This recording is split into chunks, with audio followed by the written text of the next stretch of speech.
Hello and welcome to the round 4 Brownlow tally. These are my opinions on who gets the 1, 2, 3 votes for each game. So for the Crows and Melbourne game, I have Bailey Fritsch with the 1 vote. He kicked 3 goals. While he didn't have a huge amount of disposals, I thought his impact on the game was very important. So for that, he gets 1. Jordan Dawson gets 2 because he was extremely elite, I thought, in especially the Crows. He was basically the only one who kept the Crows alive in that game. Unfortunately, Crows weren't able to get the job done, but most important was Christian Petrarca, who was just all over the Crows. He kicked a goal, 29 disposals, he had 5 tackles, and he also had 10 scoring involvements. So for him, I think he was the most important to Melbourne for the win. Therefore, he gets the 3 votes. In the next game, saw the Brisbane Lions take on North Melbourne at Norwood Oval, and the Brisbane Lions won very comfortably, as you can see by the score. Joe Daniher kicked 5 goals, but I think kicking that many goals in a game where you absolutely flog the other team isn't as important as doing other things. So I have Lockie Neal winning the 1 vote. He probably should have won the 3, but he was taken from the game early because he had an ankle injury the week before, I think it was. So they took him off, and so I think that dropped him down quite a bit because he lost a lot of game time and other players performed. So he gets 1. Kyle Lohmann, welcome to the Brownlow vote. He got 2 votes for me. He was fantastic. He came from a small forward position in the forward line, came forward, was taking marks around that 50-metre arc, slightly up, and he was extremely important in getting the ball inside the Lions forward 50, so I think he gets 2 votes. But Hugh McCluggage was just all over them today. He got 36 disposals, 4 tackles. He had a huge impact on the game. He had 10 scoring involvements and 6 clearances. So for me, I think Hugh McCluggage was the most important player on the day, and therefore he gets the 3 votes for me. The next game saw Port Adelaide take on Essendon at Adelaide Oval, and as you can see by the score, it ended up as a flogging, but in the first quarter it actually looked like it was going to be a very good game. Port kicked 4-0, Essendon were 3-3, so they were right in it. It looked like it was going to be a great game, and then after that Port kicked 6 goals in the next quarter and the game was just done. Essendon only kicked 3 more goals for the rest of the game. A few players from the Bombers actually scored pretty well in disposals. Zach Merritt, Nick Martin all played really well games, but don't think you get too many Brownlow votes when you get pumped by 10 plus goals, especially when their Port was just extremely dominant. For the 1 vote, I've got Butters. He played really well. He had plenty of disposals and clearances. He had some really good bursts where he would break lines and get past defenders, which was great to see. But Jason Horne-Francis and Connor Rozee, you could split these two. They were both extremely... They did whatever the hell they wanted on that game. Connor Rozee got so many centre clearances, he just ran behind the centre arc and he just kicked the ball into the forward 50, just do whatever he want. Connor Rozee had 36 disposals, 3 goals and 5 marks. He played really well. This is probably the best performance I've seen from him for a very long time. 8 score involvements, 5 clearances. He did have 6 turnovers, but I think it's such an important game, and when you get so much of the ball, you're bound to have some errors as well, which is fine. But overall, Connor Rozee was the best performance I've seen from him for a long shot, and that's an easy 3 votes for me. The next game, we saw West Coast Eagles take on Sydney at the Adelaide Hills, and man, Sydney actually were very, very close to losing that one. West Coast Eagles came out and they were playing really good footy, which was surprising to see, mainly due to Harley Reid, so well done to him.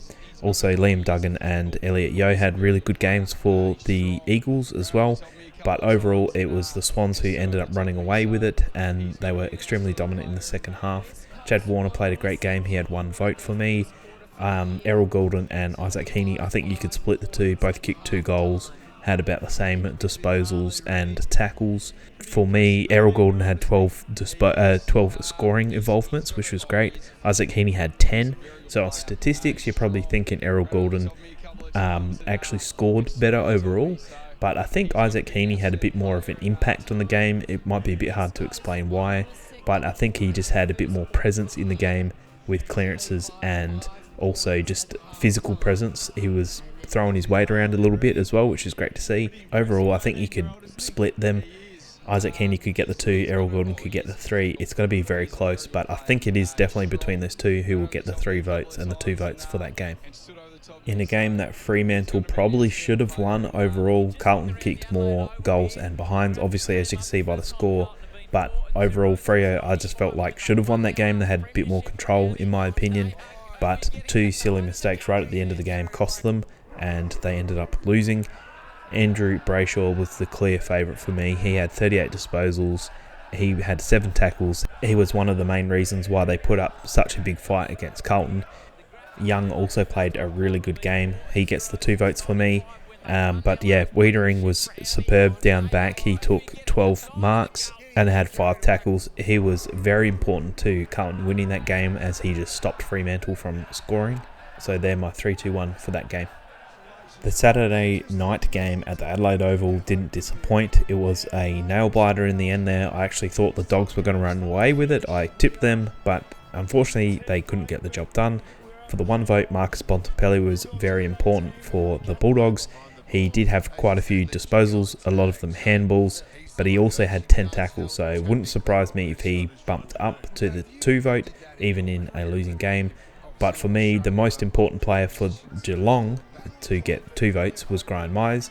Again, he was a very good individual performance. He moved up the ground. He was taking that mark from the just outside 50, and he was delivering the ball inside the forward 50. As we know, he's a very good deliverer of the ball into the forward 50. He had 8 score involvements and 7 marks, 4 clearances, which is pretty good for a small forward.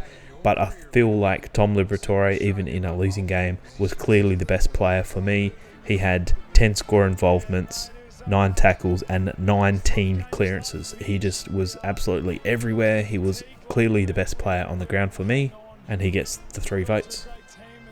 The battle of the expansion teams was on, and both teams played really well. It was great to see. GWS were obviously more accurate on the day and ultimately came away with the win. Noah Anderson played really well with 33 disposals and 7 marks. Toby Green was extremely important to the Giants' win. He kicked 5 goals, and Cornelio was also a very important player for GWS. He kicked 2 goals himself, had 11 score involvements and 5 clearances. I thought he was the most important player on the day. This one could go either way. I would not be surprised if Toby Green ends up with the 3 votes, as he also played really well, and as I said, 5 goals in a winning game, which was fairly close throughout the day. I thought he's a very important player. But yeah, for now I'll stick with those 3-2-1s. The last game at Norwood Oval was an absolute thriller. It looked like the Tigers were going to run away with it, but St Kilda came back. I actually thought this game would be a little bit more high scoring, but the unique oval of Norwood is always a bit of a challenge, especially if you haven't played there before. And for the 1 vote, I thought Rowan Marshall was extremely important for St Kilda. He had 23 disposals and 24 hitouts. He had 7 tackles as well, and he also kicked a goal. So for 1 vote, I thought that was a very solid effort. I have Jack Steele at number 2 votes. He had 10 tackles, 33 disposals, 21 of them handballs, so I wouldn't be surprised if those 2 switch. But the clear outstanding player for me was Shea Bolton. He played really well. He was inside the mid and the forward. He had extreme impact on the game, especially kicking 4 goals. There probably wasn't much more that he could do himself to try and get the Tigers over the line. A massive individual effort from him, and I think for that he gets the 3 votes. In possibly game of the round saw the Collingwood Magpies take on the Hawthorn Hawks, and it looked like it was going to be one-sided affair until the Hawks decided to come back, and they played really well. Hardwick kicked 4 goals when he's only kicked 3 goals in his career before that game. It was really bizarre to see. But anyway, it was a fantastic game to watch, especially on the telly. I had Jai Newcomb, who had very good impact from inside the mid, get the 1 vote. Carl Amon was a massive influence as to why Hawks had that massive comeback. He was running out of the defensive 50, carrying the ball, kicking it long, and he just had a big impact on the game, I thought. But ultimately, Jordan De Goey gets the 3 votes for me. He had 1 goal, 31 disposals, 7 tackles, 9 score involvements, and 6 clearances. So I think Jordan De Goey was the best player on the day, and for that he gets my 3 votes. As you can see here are my running tallies for round 4. You can have a look at that. If you'd like access to the Google Sheet, check the link below. I'll have a link to that. And here is the leaderboard overall. So I have Isaac Heaney on 9 votes out in the lead, Max Gawn and Connor Rozee on 8, Patrick Cripps, Tom Green on 7, and then a whole bunch of players on 6, 5 and 4. There's even more on 4 who are below that top 15, well it's top 20 numbers, but it'd just get too big. So if you would like to have your own version of the Brownlow tracker, check the link below. And big thank you to the guy on Reddit who was able to provide this. Massive thank you. Do you think I got any votes wrong? What are your thoughts? Let me know in the comments below. Be sure to subscribe and like. Thanks very much.